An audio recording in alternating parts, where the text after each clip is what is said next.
बिस्मिल्लाहिर्रहमानिर्रहीम। अस्सलामु अलैकुम नाजरीन, आज की इस वीडियो के अंदर हम जानेंगे कि बारहसिंगा किस किस्म का जंगली जानवर होता है और बारहसिंगा मछली से मोहब्बत क्यों करता है और मछली का शिकार करने वाले बारहसिंगा की खाल पहनकर मछली का शिकार क्यों करते हैं और बारहसिंगा सांप क्यों खाता है और जब इसको सांप डस लेता है तो इसकी आंखों से जो खून निकलता है उसकी क्या कदर व कीमत होती है और शिकारी बारहसिंगा को सीटी राग और साज बजाकर क्यों शिकार करते हैं और बारहसिंगा के सींग कितने कीमती होते हैं और बारहसिंगा सांप खाने के बाद पानी क्यों नहीं पीता।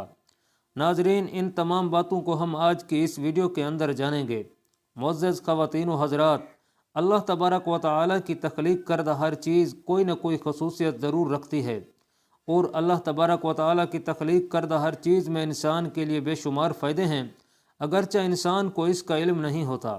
मुअज़्ज़ज़ दोस्तों, अल्लाह तबारक व तआला के तख्लीक करदा जानवरों में से एक जानवर बारहसिंगा भी है जो कि निहायत खूबसूरत होता है। ये वाशी और जंगली जानवर है जो कि जंगल के अंदर रहता है। नाजरीन, ये जानवर इतना बाहौसला होता है कि अगर इसे शिकारी से खौफ महसूस हो तो पहाड़ की चोटी से भी कूद पड़ता है, लेकिन इसके बावजूद ये ज़ख्मी नहीं होता। इसके सींग में जितनी गिरहें होती हैं इसकी उम्र भी उतने साल होती है। बारहसिंगे की खसूसियत यह भी है कि ये मछली से बहुत मोहब्बत करता है, चुनाचे ये मछली देखने के लिए कभी कभार दरिया के किनारे चला जाता है। मछली भी इसे देखकर खुश्की के करीब पहुंच जाती है। इसी वजह से मछली के शिकारी इसकी आदत को पहचानते हैं, इसलिए जब उन्हें मछली का शौक होता है तो इसी बारहसिंगे की खाल पहनकर दरिया के किनारे बैठ जाते हैं और मछली का शिकार कर लेते हैं। मुअज़्ज़ज़ दोस्तों, ये बारहसिंगा सांप खाने का आदी होता है, चुनाचे जहाँ कहीं भी इसे सांप नज़र आ जाए ये फ़ौरन खा लेता है और कभी कभार ऐसा भी होता है कि सांप बारहसिंगा को डस लेता है तो इसकी आंख से दो छोटे नकरा के बराबर खून निकलता है, जिसकी वजह से इसकी आंख में उंगली के बराबर सुराख बन जाता है जिसमें उंगली डाली जा सकती है। नाजरीन, यह खून ज़मीन पर गिरकर खुश्क होने के बाद शमा की मानद हो जाता है। लोग इस खून को सांप के जहर से बचने के लिए दवा के तौर पर इस्तेमाल करते हैं और इस खून को तरियाक हैवानी कहा जाता है। चुनाचे सबसे उम्दा तरियाक जर्द रंग का होता है।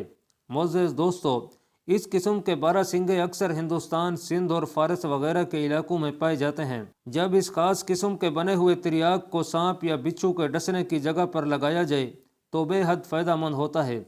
इसी तरह अगर किसी ने जहर पी लिया हो तो उस वक्त तिरियाक का पीना बेहद नफ़ा बख्श है। अल्लाह तबारक व तआला ने तिरियाक में जहर के असरात को ख़त्म करने के लिए अजीब व गरीब खसूसियात रखी है। मुअज़्ज़ज़ दोस्तों, जब बारहसिंगा की उम्र 2 साल होती है तो इसकी सींगें निकलना शुरू हो जाती हैं। जब ये तीसरे साल में पहुंचता है तो सींगों में शाखें बनना शुरू हो जाती हैं। इस तरह 6 साल तक सींगों की शाख दर शाख निकलती रहती हैं, यहाँ तक कि इसकी दोनों सींगें 2 घने दरख्तों की तरह खुशनुमा मालूम होती हैं। नाजरीन, बारहसिंगा की यह खसूसियत है कि इन मराहिल से गुजरने के बाद एक नया दौर शुरू होता है कि इसकी दोनों सींगें हर साल गिर जाती हैं। बारहसिंगा अपनी सींगों की मजबूती के लिए सूरज की धूप में थोड़ी देर के लिए हरारत हासिल करता है। हकीम अरस्तू ने लिखा है कि शिकारी बारहसिंगा को सीटी राग और साज से शिकार करते हैं। इसकी वजह यह है कि जब वो बाजा सुनता है तो इसे नींद नहीं आती। शिकारी इसे बाजे से इस कदर मस्त कर देते हैं कि वो मदहोश हो जाता है। चुनाचे जब शिकारी देखते हैं कि इसके दोनों कान सुन हो गए हैं तो इसे पीछे से आकर पकड़ लेते हैं। मुअज़्ज़ज़ दोस्तों, इसकी सींग बिल्कुल ठोस होती है। यह जानवर बुज़दिल होता है लेकिन फिर भी बारोब नज़र आता है। नाजरीन, यह सांपों के खाने का शौकीन होता है और सांपों को दुम की तरफ से खाना शुरू करता है। बारहसिंगा हर साल अपने सींगों को चाटता है। ग़ालिबन ये सींगों को हर साल अल्लाह तबारक व तआला के इल्हाम से चाटता है, इसलिए कि अल्लाह तबारक व तआला ने इसके सींगों में अजीब व गरीब फ़ायदे रखे हैं। लोग बारहसिंगा के सींगों से मूज़ी जानवरों को भगाते हैं। इसके सींगों में यह तासीर भी मौजूद है कि इससे विलादत में आसानी होती है, लिहाजा हामला औरतें इससे फ़ायदा हासिल करती हैं। नाजरीन, अगर बारहसिंगा के सींग का कुछ हिस्सा जलाकर शहद में मिलाकर चाट लिया जाए तो पेट के कीड़े निकल जाते हैं। अल्लामा दमीरी रहमतुल्लाह अलैह इरशाद फरमाते हैं, ये जानवर निहायत फरबा और मोटा ताज़ा होता है। अगर इसे भागने का मौका मिल जाए तो यह शिकारी से बचकर फरार हो जाता है। मुअज़्ज़ज़ दोस्तों, बारहसिंगे में एक अजीब व गरीब खसूसियत यह भी पाई जाती है کہ بارہ سنگا چونکہ سانپ کھانے کا عادی ہوتا ہے اور جب یہ سانپ کھا لیتا ہے تو اس میں گرمی بھڑک اٹھتی ہے، چنانچہ وہ اس حالت میں پانی ڈھونڈتا رہتا ہے، لیکن پانی مل جانے پر بھی وہ پانی نہیں پیتا بلکہ برابر سانس لیتا رہتا ہے، اس لیے کہ اگر وہ اس حالت میں پانی پی لے تو پانی اور زہر پیٹ میں ایک ساتھ جمع ہو جائیں گے، جس سے اسے ہلاکت کا خطرہ ہوتا ہے، اس لیے وہ کافی دن تک پانی نہیں پیتا۔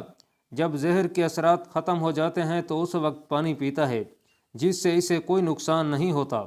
معزز دوستو، بارہ سنگے کا شرعی حکم یہ ہے کہ بارہ سنگا کا گوشت حلال ہے، اس لیے کہ اس کا شمار پاکیزہ جانوروں میں ہوتا ہے، جیسے پہاڑی بکرا وغیرہ۔ جس طرح وہ حلال ہیں اسی طرح بارہ سنگے کا گوشت بھی حلال ہے۔ معزز خواتین و حضرات، آئیے اب بات کرتے ہیں کہ اللہ تبارک و تعالی نے اس کے سینگوں میں کون کون سے فائدے رکھے ہیں۔ ناظرین، حکما یہ کہتے ہیں کہ اگر کسی جگہ بارہ سنگے کے سینگوں کی دھونی دی جائے تو تمام کیڑے مکوڑے اور موذی جانور وہاں سے بھاگ جاتے ہیں۔ اگر بارہ سنگے کے سینگوں کو جلا کر دانتوں میں لگایا جائے تو دانتوں کی زردی کو دور کر دے گا اور اس کے دانتوں کے گڑھوں اور جبڑوں کو بھر دے گا۔ الغرض بارہ سنگے کے اور بھی بے شمار فائدے ہیں۔ اللہ تبارک و تعالی سے دعا ہے کہ اللہ تبارک و تعالی ہمیں اپنی تمام نعمتوں کی قدر کرنے کی توفیق عطا فرمائے اور اللہ تبارک و تعالی ہمیں اپنے ذکر کی توفیق عطا فرمائے۔ اللہ پاک کمی بیشی معاف فرمائے، آمین۔